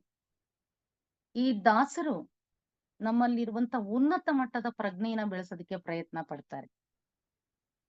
ನಮ್ಮಲ್ಲಿ ಇದುವರೆಗೂ ಕೂಡ ಅವರು ಕೊಟ್ಟಂಥದ್ದು ಮದ, ಅಹಂಕಾರ, ಇಂದ್ರಿಯಗಳ ಚಾಪಲ್ಯವನ್ನ ದಾಸರು ಪರಿಚಯ ಮಾಡಿಸಿದ್ರೆ, ಅದು ನಮ್ಮ ಕಾಮ ಮನಸ್ಸು ಹೇಗೆ ಅಡ್ಡಿ ಮಾಡ್ತದೆ ನಮ್ಮ ಮುಂದಿನ ಬೆಳವಣಿಗೆ ಅನ್ನೋದನ್ನ ತಿಳಿಸ್ತಾ ಬಂದ್ರೆ, ದಾಸರು ಆಂತರಿಕ ಶಕ್ತಿಗಳನ್ನ ಪರಿಚಯ ಮಾಡ್ಲಿಕ್ಕೆ ಹೊರಡ್ತಾರೆ. ನೋಡಿ, ಎಷ್ಟು ಒಂದು ಪ್ರಬುದ್ಧವಾದಂತ ತತ್ವಗಳನ್ನ ಅವರು ಕೊಡ್ತಾ ಹೋಗ್ತಾರೆ. ದಾಸರುಗಳು ಆಂತರಿಕ ಶಕ್ತಿಗಳನ್ನ ಹೊಂದಿದಂಥವ್ರು, ಆಂತರಿಕವಾಗಿ ಶಕ್ತಿಗಳನ್ನ ಬೆಳೆಸ್ಕೊಂಡಂತವ್ರು. ಅವರು ಹೇಗೆ ಬೆಳೆಸ್ಕೊಂಡ್ರು ಅಂದ್ರೆ, ತಮ್ಮ ಅನುಭವಗಳ ಮುಖಾಂತರ ಸಮಾಜದಲ್ಲಿ ನಿಸ್ವಾರ್ಥವಾದಂತ ಸೇವೆಯನ್ನ ಮಾಡುವುದರ ಮುಖಾಂತರ ಆ ಆಂತರಿಕ ಶಕ್ತಿಗಳನ್ನ ಬೆಳೆಸ್ಕೊಂಡ್ರು. ಭಕ್ತಿಯನ್ನ ಮೂಡಿಸಿದ್ರು, ವೈರಾಗ್ಯದ ಕಲ್ಪನೆಯನ್ನ ಮೂಡಿಸಿದ್ರು, ಸೇವೆಯನ್ನ ಮಾಡಿಸಿದ್ರು, ಸೇವೆಯ ಒಂದು ಪರಿಕಲ್ಪನೆಯನ್ನ ಕೊಟ್ರು. ಹಾಗೆ ನಿಜವಾದ ಜ್ಞಾನದ ತಿಳುವಳಿಕೆಯನ್ನ ಕೊಡ್ತಾ ಹೋದ್ರು. ತಾವು ಜ್ಞಾನವನ್ನ ಪಡೆದ್ರು, ಜ್ಞಾನವನ್ನ ಹಂಚಿಕೆಯನ್ನ ಮಾಡ್ತಾ ಹೋದ್ರು. ಅದು ಸೇವೆಯ ರೂಪದಲ್ಲಿ ಬಂತು. ಹಾಗಾಗಿ ಅವತ್ತು ಸಾರ್ವತ್ರಿಕವಾಗಿ ಅವರು ತಮ್ಮ ಇಂಟರ್ನಲ್ ಪವರ್ಸ್, ಆಂತರಿಕ ಶಕ್ತಿಗಳಿಗೆ ಒಳಗಾಗಿದ್ರು. They will not depend on external powers ಅಂತ ಹೇಳ್ತಾರೆ. ದಾಸರು ಯಾವತ್ತೂ ಕೂಡ ಹೊರಶಕ್ತಿಗಳ, ಬಾಹ್ಯ ಶಕ್ತಿಗಳ ಮೇಲೆ ಅವಲಂಬನೆಯನ್ನ ಪಡ್ಕೊಂಡಿದೆ. ಹಾಗಾಗಿ ನಾವೆಲ್ಲ ಕೂಡ ನಮ್ಮ 3ನೇ ಒಂದು ತತ್ವ ಹೇಳುವಂತ ಇತಿಹಾಸದಲ್ಲಿ ಸೂಕ್ತ ಶಕ್ತಿಗಳನ್ನ ಹೊರತೆಗೆಯುವ ಪ್ರಯತ್ನ ಮಾಡಬೇಕು. ನಮ್ಮಲ್ಲಿ ಆಳವಾದಂತಹ ಸೂಕ್ತ ಶಕ್ತಿಗಳು ಇದೆ. ಇಚ್ಛೆ ಇದೆ, ಜ್ಞಾನ ಇದೆ, ನಿಸ್ವಾರ್ಥ ಗುಣಗಳಿದೆ, ಅಶಾಶ್ವತವಾದ ಪರಿಕಲ್ಪನೆಗೂ ಸ್ವಲ್ಪ ಪರಿಚಯ ಆಗಿದೆ. ಅವೆಲ್ಲವೂ ಕೂಡ ನಾನು ನಿಜವಾಗ್ಲೂ ಕೂಡ ನನ್ನ ಧ್ಯಾನದ ಮುಖಾಂತರ ಈ ಆಂತರಿಕ ಶಕ್ತಿಯನ್ನು ಅಥವಾ ಅಂದು ಭಕ್ತಿಯ ಮುಖಾಂತರ ತಮ್ಮನ್ನ ಸಂಪೂರ್ಣವಾಗಿ ತಲ್ಲೀನವಾದ ಕೀರ್ತನೆಗಳನ್ನ ಹಾಡ್ಕೊಂಡು ದಾರಿ ಉದ್ದಕ್ಕೂ ಕೂಡ ಯಾವುದೇ ಒಂದು ತಾರತಮ್ಯವನ್ನ ಮಾಡ್ಲಿಲ್ಲ, ಯಾವ ಜಾತಿ ಭೇದವನ್ನು ಕೂಡ ಹುಟ್ಟಾಕ್ಲಿಲ್ಲ. ಆ ಭ್ರಾತೃತ್ವ ಭಾವನೆಯನ್ನ ಅವತ್ತು ಸಾರಿದಂಥವ್ರು ಈ ದಾಸರು. ನಿಜವಾದಂತ ಮೂಲ ಐಕ್ಯತೆಯ ಗುಣವನ್ನ ಸಾರಿದಂಥವ್ರು ಕನಕದಾಸರು ಅನ್ಸುತ್ತೆ. ನಿಜವಾದ ನೋಡಿ, ಅವತ್ತು 16ನೇ ಶತಮಾನದಲ್ಲಿ ಹೇಗೆ ತಮ್ಮ ನಿಜವಾದಂತಹ ಅಡ್ಡಿಗಳು ಬಂತು, ವ್ಯಾಸರಾಯರ ಪರಮ ಶಿಷ್ಯರಾದ್ರೂ ಕೂಡ ಆಂತರಿಕ ಶಕ್ತಿ ಹೇಗಿತ್ತು. ಯಾವತ್ತೂ ಅವರು ಆ ಹೊರಗಿನಗಳಿಗೆ ಅವರು ಬೆಲೆಯನ್ನ ಕೊಡ್ಲೇ ಇಲ್ಲ. ಯಾವ ಕಟು ವಿಮರ್ಶೆಗಳು ಕೊಡ್ಲಿ, ಕಿರುಕುಳ ಕೊಡ್ಲಿ, ಜಾತಿ ನಿಂದನೆ ಬರ್ಲಿ, ಇಷ್ಟೂ ಕೂಡ ಹಿಂದೆ ನಮ್ಗೆಲ್ರಿಗೂ ಗೊತ್ತಿದೆ. ಆ ಹಿಂದುಳಿದ ವರ್ಗಕ್ಕೆ ಸೇರಿದವರಿಗೆ ಸಮಾಜ ಅವತ್ತು ಮಾಡ್ತಾ ಇದ್ದಂತ ಒಂದು ಕಿರುಕುಳ ಆಗಿರ್ಬೋದು, ಅವರ ಒಂದು ಬೆಳವಣಿಗೆ ಹಂತಕ್ಕೆ ಅದರ ಅಗತ್ಯ ಇತ್ತು. ಅವೆಲ್ಲವನ್ನು ಬಿಟ್ಟು ಆತ್ಮಶೋಧನೆಯ ಕಡೆಗೆ ಹೆಚ್ಚು ಪ್ರಾಧಾನ್ಯತೆ ಕೊಟ್ಟಂಥವ್ರು ದಾಸರು. ಆತ್ಮಶೋಧನೆಯೇ ಆಂತರಿಕ ಶಕ್ತಿ. ಆತ್ಮ ಪ್ರಜ್ಞೆಯನ್ನ ಪಡ್ಕೊಂಡು ಅದಕ್ಕೆ ಆಹಾರವನ್ನ ನಾವು ಕೊಡ್ಬೇಕಾಗತ್ತೆ. ಕೇವಲ ದೇಹಾತ್ಮದ ಒಂದು ಜೀವಿತಕ್ಕೆ ನಾವು ಬೆಲೆಯನ್ನ ಕೊಟ್ಟು ನಿಜವಾದ ಆತ್ಮನನ್ನ ಕಡೆಗಣಿಸ್ತೀವಿ ಕೆಲವು ಸಲ. ನಿಜವಾದಂತ ಆ ಆತ್ಮಶಕ್ತಿ, ಅದರ ಪ್ರಯೋಜನವನ್ನ ನಾವು ತಿಳ್ಕೊಂಡಿದ್ವಿ. ನಮ್ಮ ಜೀವನ ಮುಂದಿನ ವಿಕಾಸಕ್ಕೆ ಬೇಕಾಗಿರೋದು ಆತ್ಮಶಕ್ತಿಗಳನ್ನ ಬೆಳೆಸ್ಕೊಳ್ತಾ ಹೋಗುದು. ಆ ಮಾನವರಿಗೆ ನಿಜವಾಗ್ಲೂ ಅವರು ಹೇಗೆ ಅವತ್ತು ನಿಜವಾ ಆಲಯವೋ ಬಯಲು ಆಲಯವೋ ಅದ್ರ ಎಲ್ಲವನ್ನು ಕೊಟ್ಕೊಂಡು ಆ ರೂಪಕಗಳನ್ನ ಕೊಟ್ಕೊಂಡ್ರು. ಆ ಆತ್ಮಶಕ್ತಿಗಳು ನಿನ್ನ ಬಳಿಯೇ ಇದೆ, ಆ ಭಗವಂತ ನಿನ್ನಗೆ ಅರ್ಪಣೆ ಮಾಡ್ಬಿಡ್ತೀನಿ ಅನ್ನುವಂತ ಒಂದು ಸಮರ್ಪಣಾ ಭಾವವನ್ನ ತಿಳಿಸ್ತಾ, ಈ ಏನೆಲ್ಲ ನಾವು ಇಂದ್ರಿಯಗಳಿಗೆ ಬೆಲೆಯನ್ನ ಕೊಟ್ಟಿದ್ವಿ, ಆ ಇಂದ್ರಿಯ ಭಾವನೆಗಳನ್ನ ಉತ್ತಮವಾದಂತ ಆಲೋಚನೆಗಳನ್ನಾಗಿ ಪಡ್ಕೊಳ್ಬೇಕು ಅನ್ನುವಂತ ತಿಳುವಳಿಕೆಯನ್ನ ಕೊಡ್ತಾ ಹೋಗ್ತಾರೆ. ನಾವು ದಿನ ಈ ಪ್ರಾಪಂಚಿಕ ಜೀವಿತದಲ್ಲಿ ನಮ್ಗೆಲ್ರಿಗೂ ಪರಿಚಯ ಇದೆ. ಸಹಸ್ರಾರು ಕೋಟಿ ವರ್ಷಗಳಿಂದ ಕಲ್ಪಕಗಳ ಕಾಲ, ಒಂದೊಂದು ಕಲ್ಪಕ ಕಲ್ಪಕದಲ್ಲೂ ಕೂಡ ಒಂದೊಂದು ಪ್ರಾಣಿ ಭೂತ ವರ್ಗಗಳಿಂದ ಹಿಡಿದು ಮಾನವ ವರ್ಗಕ್ಕೆ ಬಂದಿದೆ. ಆ ಮಾನವ ವರ್ಗಕ್ಕೆ ಬಂದ್ರು ಕೂಡ ಇಷ್ಟೆಲ್ಲಾ ಮನಸ್ಸು ನಮ್ಗೆ ರೀತಿಯಲ್ಲಿ ನಾವು ಇವತ್ತು ಕಷ್ಟವನ್ನ ಎದುರಿಸ್ತಾ ಇದ್ವಿ. ಕಾರಣ ನಮ್ಮದೇ ಕೊರತೆ, ಅಜ್ಞಾನದ ಕೊರತೆ. ಕಾರಣ ನಾವು ಎಲ್ಲ ಕಡೆ ಸಿಗಾಕೊಂಡಿದ್ವಿ, ಎಲ್ಲಾ ಜ್ಞಾನವನ್ನ ಹೊಂದುತ್ತೀವಿ, ಎಲ್ಲಾ ರೀತಿಯಲ್ಲೂ ಕೂಡ ಇಷ್ಟೆಲ್ಲ ಕಲ್ಪಕಗಳ ಕಾಲ ದೀರ್ಘವಾದ ಪ್ರಯಾಣ ನಮ್ಮಲ್ಲಿ ಇದೆ ಅನ್ನೋದು ಕೂಡ ನಮಗೆ ಪರಿಚಯ ಆದ್ರೂ ಕೂಡ ಇನ್ನೂ ಎಷ್ಟೋ ಕಡೆ ನಾವು ವ್ಯರ್ಥವಾದಂತ ರೀತಿ ಜೀವಿತವನ್ನ ಮಾಡ್ತೀವಿ. ಆಗಲೂ ಕೂಡ 16ನೇ ಶತಮಾನದಲ್ಲಿ ಒಂದು ತಿಳುವಳಿಕೆಯನ್ನ ಸಾಮಾನ್ಯ ಮನುಷ್ಯರ ವರ್ಗಕ್ಕೆ ತಿಳುವಳಿಕೆಯನ್ನ ಕೊಡ್ತಾರೆ.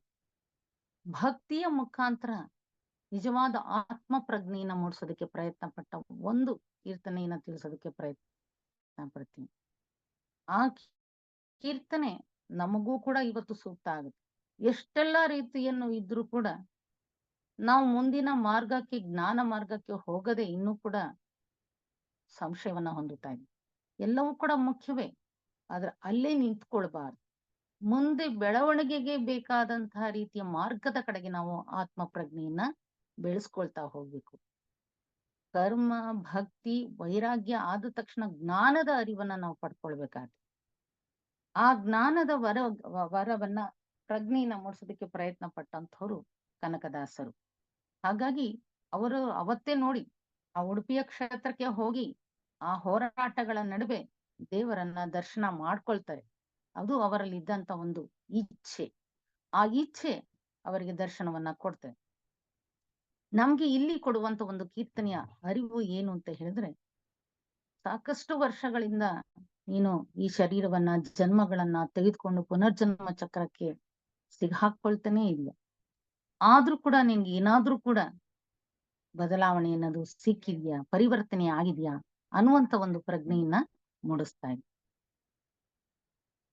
ಈ ಸುಖ ಎಂಗಳ ಕಳೆದು 84 ಲಕ್ಷ ಜೀವರಾಶಿಗಳ ದಾಟಿ ಬಂದ ಈ ಶರೀರ ತಾನಲ್ಲ, ತನದಲ್ಲ, ಆಸೆ ತರವಲ್ಲ, ಮುಂದೆ ಬಹುದಲ್ಲ. ದಾಸನಾಗೋ ವಿಶೇಷನಾಗೋ, ದಾಸನಾಗೋ ವಿಶೇಷನಾಗೋ.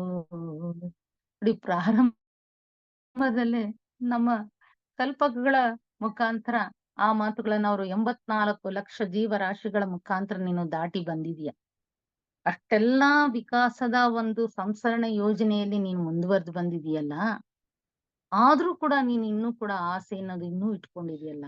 ಆಸೆ ತರವಲ್ಲ, ಇದು ನಿನ್ನ ಜೊತೆ ಬರೋದಿಲ್ಲ. ದಾಸನಾಗು, ಆ ದೈವಕ್ಕೆ ಶರಣಾಗು ಅನ್ನುವಂಥ ಮಾತುಗಳನ್ನ ಹೇಳ್ತೀರಿ. ಇಷ್ಟೆಲ್ಲಾ ರೀತಿಯ ಜನ್ಮ ಜನ್ಮಾಂತರಗಳ ವಿಕಾಸದಲ್ಲೂ ಕೂಡ ಮುಂದೆ ಬಂದಿದ್ರು ಕೂಡ ಇನ್ನೂ ಕೂಡ ನಮ್ಮ ಹಿಂದೆ ಇರುವಂತದ್ದು ಈ ಆಸೆ ಅನ್ನುವಂಥ ಒಂದು ಬಂಧನ ಅನ್ನುವಂಥ ತಿಳುವಳಿಕೆಯನ್ನ ಕೊಡ್ತಾ ಮುಂದುವರಿಸ್ತಾ ಹೋಗ್ತಾರೆ ಆ ಕೀರ್ತನೆಯನ್ನು. ಆಶಾ ಕ್ಲೇಶ ದೋಷವೆಂಬ ಅಬ್ದಿಯೋಳು ಮುಳುಗಿ ಯಮನ ಪಾಶಕ್ಕೊಳಗಾಗದಂತ ನಿರ್ದೋಷಿಯಾಗು, ಸಂತೋಷಿಯಾಗು. ಕಾಶಿ, ವಾರಣಾಸಿ, ಕಂಚಿ, ಕಾಳಹಸ್ತಿ, ರಾಮೇಶ್ವರ್ ಎಷ್ಟು ದೇಶ ತಿರುಗಿದೆವು ಬಹುದೇನು, ಅಲ್ಲಿ ಹೋದೇನು. ದೋಷನಾಶ ಕೃಷ್ಣವೇಣಿ, ಗಂಗೆ ಗೋದಾವರಿ, ಭವನಾಶಿ, ತುಂಗಭದ್ರೆಯಂ ವಾಸದಲ್ಲಿ, ಉಪವಾಸದಲ್ಲಿ ಮೀಸಲಾಗಿ ನಿಂದು ಜಪ ತಪ ಹೋಮ ನೇಮಗಳ ಏಸು ಬಾರಿ ಮಾಡಿದರೆ ಫಲವೇನು, ಈ ಛಲವೇನು. ದಾಸನಾಗೋ ವಿಶೇಷನಾಗೋ, ದಾಸನಾಗೋ ವಿಶೇಷನಾಗೋ.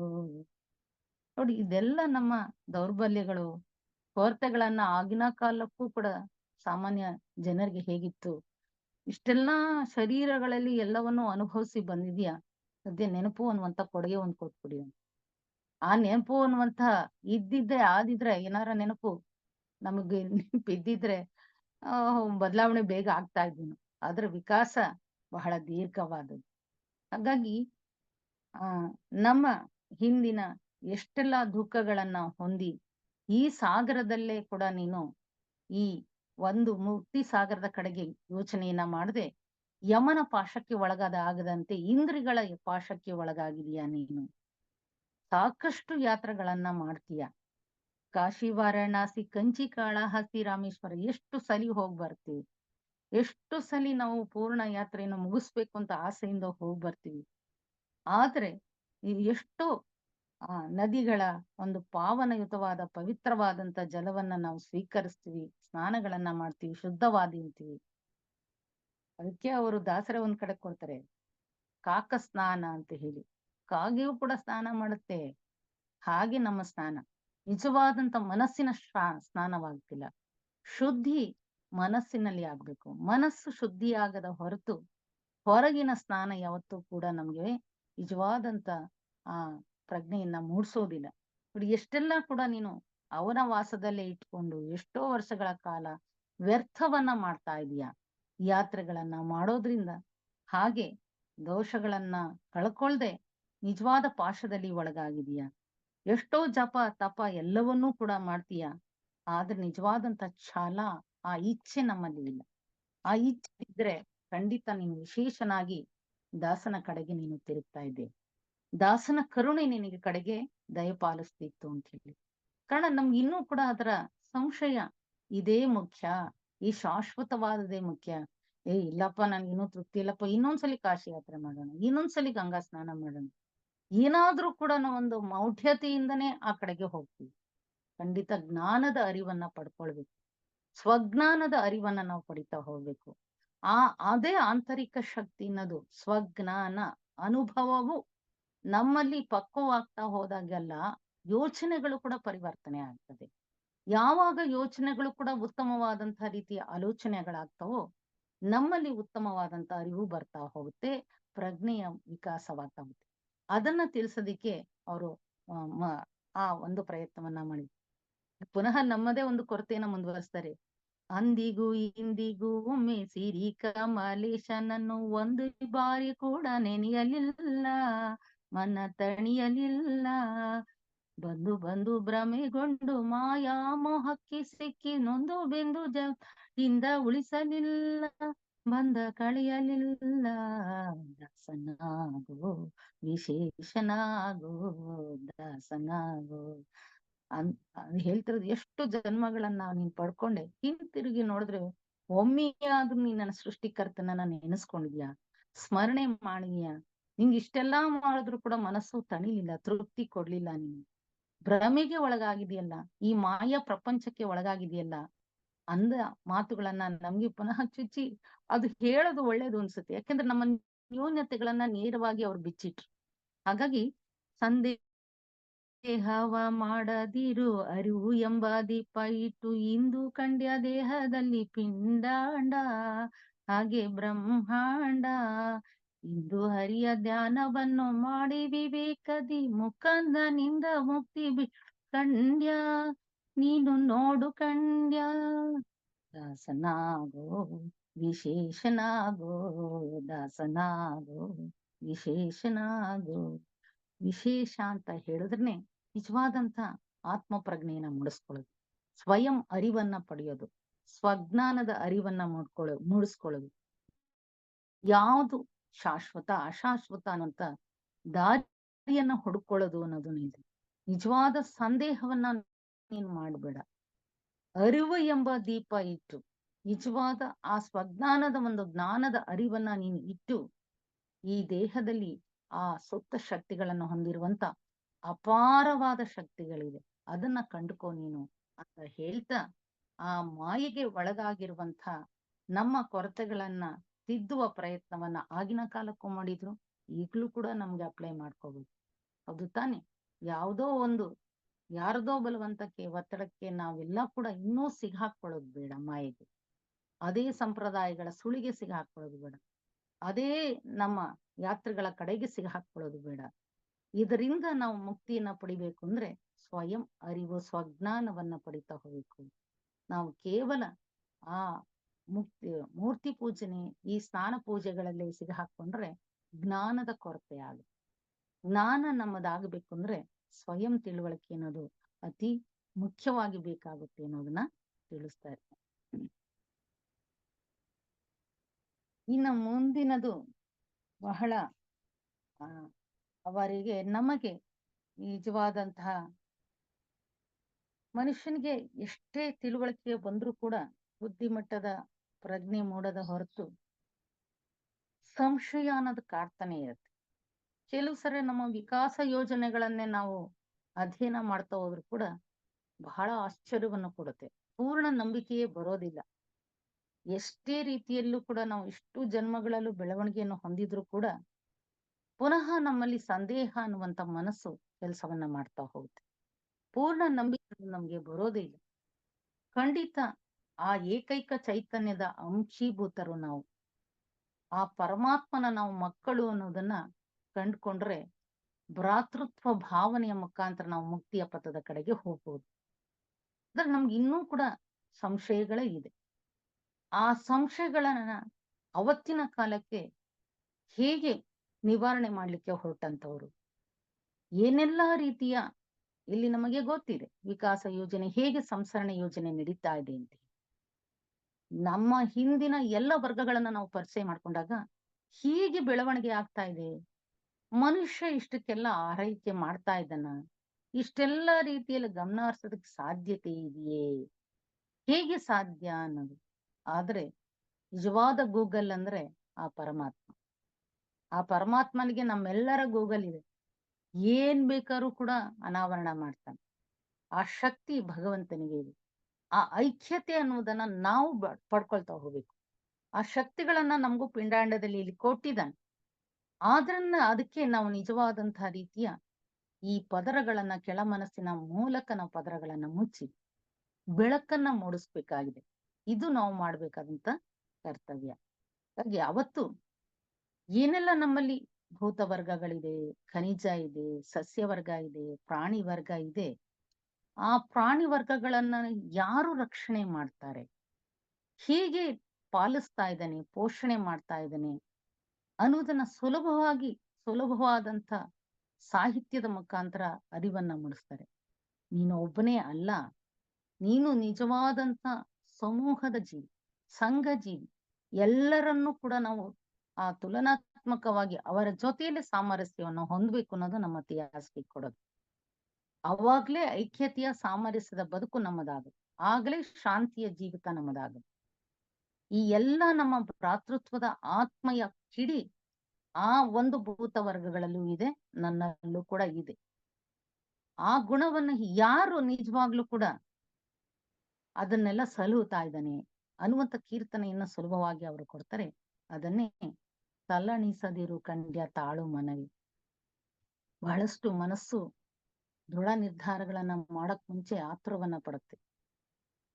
ಎಲ್ಲ ಆ ಮನಸ್ಸಿನ ಚಂಚಲ್ಯವನ್ನ ಪರಿಚಯ ಮಾಡ್ತಾ ನಿಜವಾದ ನಮ್ಮ ಮನಸ್ಸು ಯಾವುದು ಉನ್ನತವಾದ ಮನಸ್ಸು ಅನ್ನೋದನ್ನ ಇಲ್ಲಿ ತಿಳಿಸ್ತಾ ಹೋಗ್ತಾರೆ.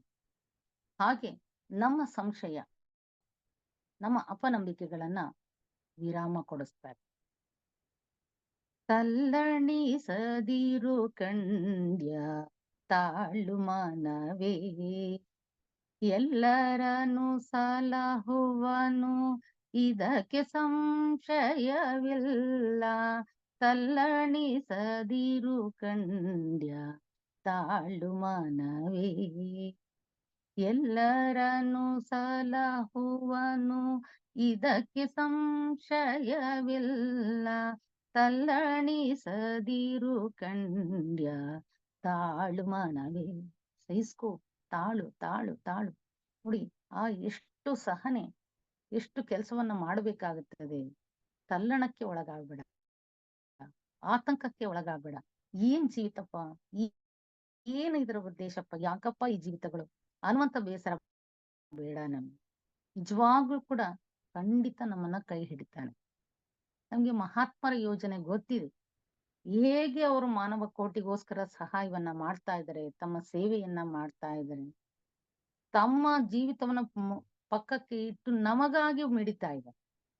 ಒಂದು ಹೆಜ್ಜೆಯನ್ನು ಇಟ್ರೆ 10 ಹೆಜ್ಜೆ ತಮ್ಮ ಕಡೆಗೆ ಬನ್ನಿ ಅಂತ ಹೇಳಿ ದಾರಿಯನ್ನ ಕೊಡುವಂತ ಮಾರ್ಗದರ್ಶಕರಿದ್ದಾರೆ. ಹಾಗಾಗಿ ಸಂಶಯ ಪಡೋ ಅಗತ್ಯ ಇಲ್ಲ. ಪೂರ್ಣವಾದ ನಂಬಿಕೆ ಇರ್ಲಿ ಅನ್ನೋದು ನಾವು ಈಗ ಸಮನ್ವಯ ಮಾಡ್ಕೊಂಡು, ಸಂಶಯ ಪಡಬೇಡ ಮನಸ್ಸೇ, ಎಲ್ಲರನ್ನೂ ಕಾಯುವ ಒಬ್ಬ ರಕ್ಷಕ ಇದ್ದಾನೆ. ಅವನೇ ಭಗವಂತ. ಭಗವಂತ ನಾವೆಲ್ಲ ಆತ ತಂದೆ, ಆದ್ರೆ ನಮ್ಮ ಮಕ್ಕಳು ಎಂದಿಗೂ ಕೈ ಬಿಡೋದಿಲ್ಲ ತಂದೆ. ಹಾಗಾಗಿ ಸಂಶಯ ಬೇಡ ಅಂದು ಮೊದಲ 2 ಸಾಲುಗಳ ಅಂಶ. ಬೆಟ್ಟದ ತುದಿಯಲ್ಲಿ ಹುಟ್ಟಿರುವ ವೃಕ್ಷಕ್ಕೆ ಕಟ್ಟೆಯನ್ನು ಕಟ್ಟಿ ನೀರೆರೆದವರು ಯಾರೋ, ಹುಟ್ಟಿಸಿದ ದೇವನು ತಾ ಹೊಣೆಗಾರನಾಗಿರಲು ಗಟ್ಟಿಯಾಗಿ ಸಲಹುವನು. ಇದಕ್ಕೆ ಸಂಶಯವಿಲ್ಲ, ತಲ್ಲಣಿಸದಿರು ಕಂಡ್ಯ ತಾಳು ಮನವೇ.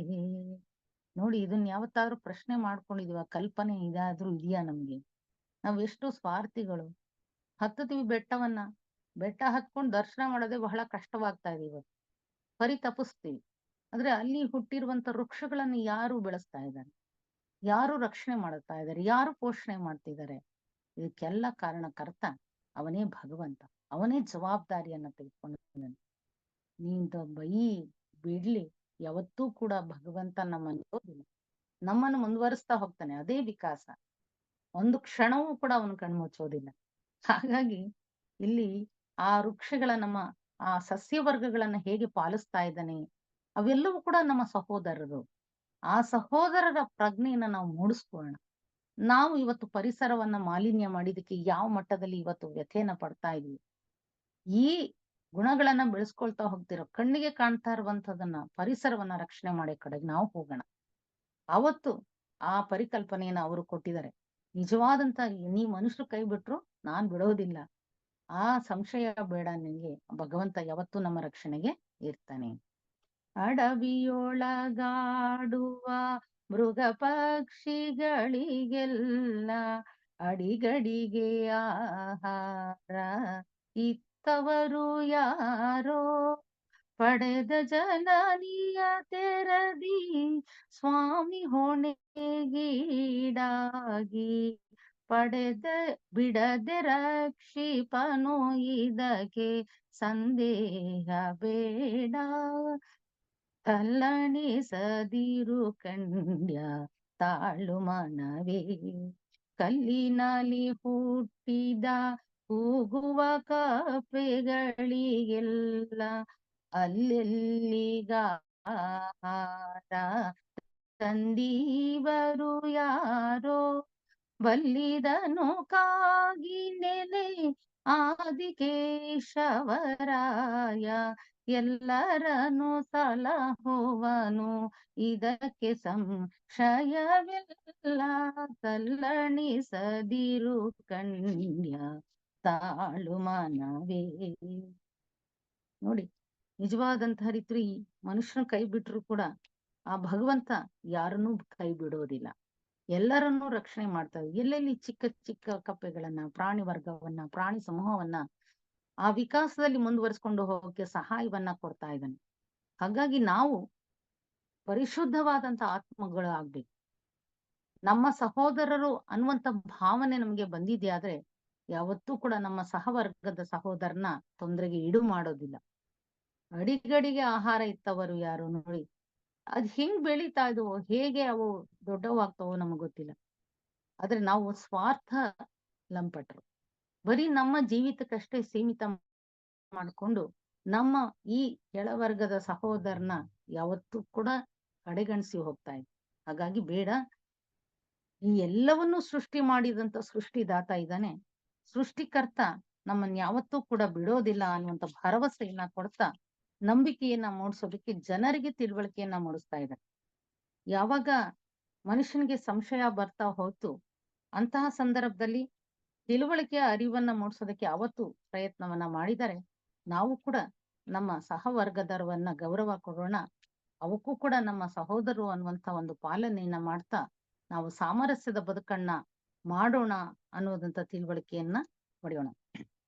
ಇನ್ನ ಕಡೆಯದಾಗಿ ಒಂದೇ ಒಂದು ಕೀರ್ತನೆ ದಾಸರೇ ಕೊಟ್ಟಂತದ್ದು ಕೇಶವನಲ್ಲಿ. ಕೃಷ್ಣ ಭಕ್ತ ಆತ. ಕೃಷ್ಣನಲ್ಲಿ ಅಮೋಘವಾದಂತ ನಂಬಿಕೆ ಇಟ್ಟಂತವ್ರು ನೋಡಿ, ಏನನ್ನೆಲ್ಲ ತುಂಬಾ ಆಳವಾದ ಅಂತರ್ಶಕ್ತಿಯನ್ನ ಬೆಳೆಸ್ಕೊಳ್ತಾ ಹೋದ್ರೋ ಹಾಗೆ ಅವರು ಯೋಗ ಪಥದಲ್ಲಿ ಮುಂದುವರೆದ್ರು. ದಾಸನಾಗಿ ಮುಂದುವರೆದು ಮುಕ್ತಿಯನ್ನ ಪಡ್ಕೊಳ್ತಾರೆ. ಕೊನೆಯದಾಗಿ ಅವ್ರ ಸಮರ್ಪಣಾ ಭಾವ ಹೇಗಿತ್ತು ಅನ್ನೋದನ್ನ ಕೆಲವೇ ಒಂದೆರಡು ಪದ್ಯಗಳನ್ನ ಹೇಳ್ತಾ ಈ ಉಪನ್ಯಾಸಕ್ಕೆ ವಿರಾಮ ಕೊಡ್ತೀನಿ. ತೊರೆದು ಜಿ ತೊರೆದು ಜೀವಿಸಬಹುದೇ ಹರಿ ನಿನ್ನ ಚರಣಗಳ ಬರಿದೆ ಮಾತೆ ಇನ್ನು ಅರಿತು ಪೇಳುವೆನಯ್ಯ ತೊರೆದು ಜೀವಿಸಬಹುದೇ. ಇಷ್ಟನ್ನ ಹೇಳ್ತಾ ಇದ್ದಾರೆ. ತೊರೆದು ಜೀವಿಸಬಹುದೇ, ನಾವ್ ಎಲ್ಲವನ್ನು ಬಿಟ್ಟು ತ್ಯಜಿಸಿ ಜೀವನ ಮಾಡ್ಲಿಕ್ಕೆ ಸಾಧ್ಯವಿದೆಯಾ? ಭಗವಂತ ನಿನ್ನ ಹತ್ರ ಬಂದ್ಬಿಡ್ತೀನಿ, ಎಲ್ಲ ಅಶಾಶ್ವತವಾದದನ್ನ ಬಿಟ್ಟು ನಿನ್ನ ಕಡೆಗೆ ಬರ್ತೀನಿ, ಸಾಧ್ಯ ಇದೆಯಾ? ನಿಜವಾದಂತ ಸಮರ್ಪಣಾ ಭಾವದ ಕೊರತೆ ಆಗ್ಲೂ ಕೂಡ ಇತ್ತು. ಅವರು ಆ ಆಂತರಿಕ ಶಕ್ತಿನ ಬೆಳೆಸ್ಕೊಂಡು ಮುಂದೆ ಅವರ ಶರಣಾಗತಿಯನ್ನ ಹೊಂದುತ್ತಾರೆ. ತಾಯಿ ತಂದೆಯನ್ನ ಬಿಡ್ತೀವಿ, ತಪಸ್ಸನ್ನ ಮಾಡ್ತೀವಿ, ದಾಯಾದಿ ಬಂಧುಗಳನ್ನ ಎಲ್ರನ್ನೂ ಬಿಡಬೇಕಾದಂತ ಪರಿಸ್ಥಿತಿ ಬರುತ್ತೆ. ಆ ರಾಜ ಸಿಟ್ಟು ಮಾಡ್ಕೊಂಡ್ರೆ ನಮ್ಮ ರಾಜ್ಯವನ್ನೇ ಕಳ್ಕೊಳ್ಬೇಕಾಗತ್ತೆ. ಇಷ್ಟೆಲ್ಲವೂ ಕೂಡ ನಮಗೆ ಆ ಭಗವಂತ ಕೊಟ್ಟಿರುವುದು. ಕೊನೆಗೆ ಆ ಭಗವಂತನೇ ಕೊಟ್ಟಿದ್ದಾನೆ ಅಂತ ನಮ್ಮ ಸಂಸಾರವನ್ನು ತ್ಯಾಗ ಮಾಡ್ಬೇಕಾಗ್ತದೆ. ಮಡದಿ ಮಕ್ಕಳ ಕಡೆಗೆ ನಾವು ಅವರ ಒಂದು ತಿರಸ್ಕಾರಕ್ಕೂ ಒಳಗಾಗ್ಬೋದು. ಹಾಗೆ ನಿಜವಾದ ಆ ಅಶಾಶ್ವತವಾದಂತಹ ರೀತಿಯ ಕಡೆಗೆ ಹೋಗದೆ ಶಾಶ್ವತವಾದಂತ ನಿಮ್ಮ ಅಡಿಯ ಕಡೆಗೆ ನಾನು ಬರ್ತೀನಿ, ನಿಮ್ಮ ಶರಣಾಗತಿಗೆ ನಾನು ನಿಮ್ಮನ್ನ ಅರ್ಪಿಸ್ಕೊಳ್ತೀನಿ ಅಂತ ಹೇಳ್ತಾ ಇರೋದು. ಅದ್ರ ಮುಖ್ಯವಾಗಿ ಇಲ್ಲಿ ಶಾಶ್ವತವಾದ ಜೀವನ ಯಾವುದು? ಆ ಮಾನವಾತೀತವಾದಂತ ಪರಿಸ್ಥಿತಿ. ಆ ಮಾನವಾತೀತ ಸ್ಥಿತಿಯನ್ನ ನಾವು ಹೊಂದಬೇಕು ಅಂದ್ರೆ ನಿಜವಾದ ಎಲ್ಲಾ ಕಾಲದಲ್ಲೂ ಸಾಹಿತ್ಯದಲ್ಲೂ ಕೂಡ ಸತ್ಯದ ಒಂದು ಶಕ್ತಿಗಳಿದೆ. ಆ ತತ್ವಗಳು ನಮ್ಗೆ ಆ ಗುಣವನ್ನ ಕೊಟ್ಟು ಹೋಗಿದ ಮೌಲ್ಯಗಳನ್ನ ಕೊಟ್ಟಿದೆ.